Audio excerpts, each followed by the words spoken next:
पेपरफुटी प्रकरणावरून देशभर सुरू असलेल्या विद्यार्थी आंदोलनाला अखेर यश मिळाल्याचा दावा करत केंद्रीय शिक्षणमंत्री धर्मेंद्र प्रधान यांच्या राजीनाम्यानंतर धुळ्यात विविध आंबेडकरी संघटनांनी जल्लोष साजरा केला।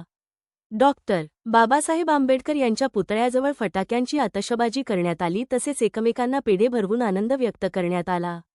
नीट पेपरफुटी प्रकरणाच्या निषेधार्थ गेल्या अनेक दिवसांपासून दिल्लीतील जंतर मंतर येथे विद्यार्थ्यांचे आंदोलन सुरू होते।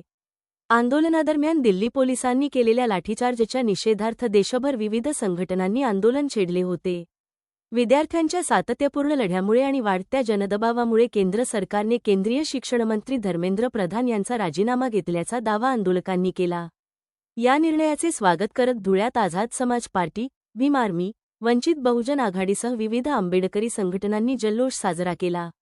याप्रसंगी वंचित बहुजन आघाडीचे शंकर खरात, बापू बागुल, संजय हिरे, योगेश पगारे, आकाश बागुल, आझाद समाज पार्टीचे दिलीप मोहिते, संजय चव्हाण, दादाबाबा सोनवणे, उत्तम झनके तसेच भीम आर्मीचे एडव्होकेट राहुल वाघ, योगेश चव्हाण, तात्या साळवे यांच्यासह विविध आंबेडकरी संघटनांचे पदाधिकारी व कार्यकर्ते मोठ्या संख्येने उपस्थित होते। जंतर मंतरवर ज्या पद्धतीने आंदोलन चाललेलं होतं आणि विद्यार्थ्यांवर जो अमानुष हल्ला पोलिसांच्या माध्यमातून झालेला होता, त्या संदर्भामध्ये श्रद्धेय बाळासाहेब आंबेडकरांनी 23 तारखेला महाराष्ट्र बंदची हाक दिलेली होती आणि तदनंतर महाराष्ट्र हा बंद केलेला होता आणि त्याच्यानंतर प्रेस कॉन्फरन्स घेऊन श्रद्धेय बाळासाहेब आंबेडकरांनी सांगितलेलं होतं, आज आम्ही बंद पाळलेला आहे।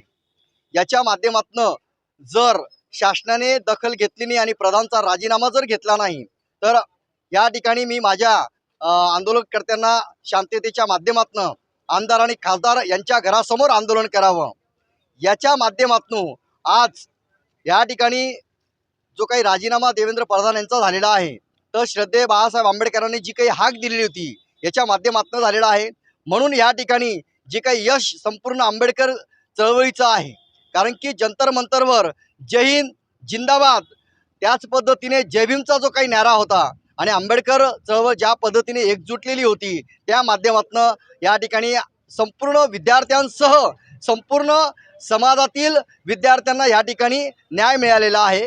कारण की ही जी परिस्थिती जी निर्माण झालेली नीटच्या माध्यमातून जे 20 विद्यार्थी या ठिकाणी जे मरण पावलेले आहेत, यांना या ठिकाणी खरी भावपूर्ण श्रद्धांजली असेल श्रद्धेय बाळासाहेब आंबेडकरांच्या संपूर्ण वंचित बहुजन आघाडीच्या माध्यमातून, असं मला या ठिकाणी वाटतं। या अनुषंगाने धुळ्यामध्ये आम्ही या ठिकाणी धुळे जिल्हा संघटक शंकर अण्णा खरात यांच्या माध्यमातून हा आनंदोत्सव या ठिकाणी आम्ही साजरा करत आहोत। भारतामध्ये सत्ताधारी वर्गाचा जो काही अमानुष छळ सुरू होता, त्या संदर्भामध्ये पहिल्यांदा बुद्धिजीवी वर्गाने जे काही आंदोलन सुरू केलं नीटच्या परीक्षेच्या संदर्भामध्ये, तर त्या आंदोलनाने भारताला एक नवीन रस्ता दाखवलेला आहे की याच्यापुढे जरी सत्ता अमानुषपणे तुमच्या हातामध्ये असली तर तिचा वापर आपण करू शकणार नाही। या देशातला बुद्धिजीवी वर्ग रस्त्यावर येऊन तुम्ही घेतलेल्या अमानुष निर्णयाला कठोरपणे चिरडू शकतो। हा एक संदेश या आंदोलनाच्या माध्यमामधून भारतामध्ये दिला गेलेला आहे। ज्या जागतिक भांडवलदारांच्या पाठबळाच्या आधारे हे सरकार बुद्धिजीवी वर्गाला भारतामध्ये चिरडू पाहत होतं, तर त्यांचे मनसुबे उद्ध्वस्त करण्याची प्रक्रिया आजच्या आंदोलनाने झालेला आहे। म्हणून धर्मेंद्र प्रधानचा राजीनामा म्हणजे येणाऱ्या काळामध्ये जो कुठलाही सत्ताधारी वर्ग चूक करेल त्याला शिक्षा देण्याची प्रक्रिया म्हणजे आजच्या आंदोलनाची यशस्वीता आहे। यामध्ये मुख्यतः महाराष्ट्रातल्या समग्र आंबेडकरी चळवळीने ज्या पद्धतीने चंद्रशेखरभाईंच्या पाठीशी उभे राहून या आंदोलनामध्ये सक्रिय पाठिंबा दिलेला आहे।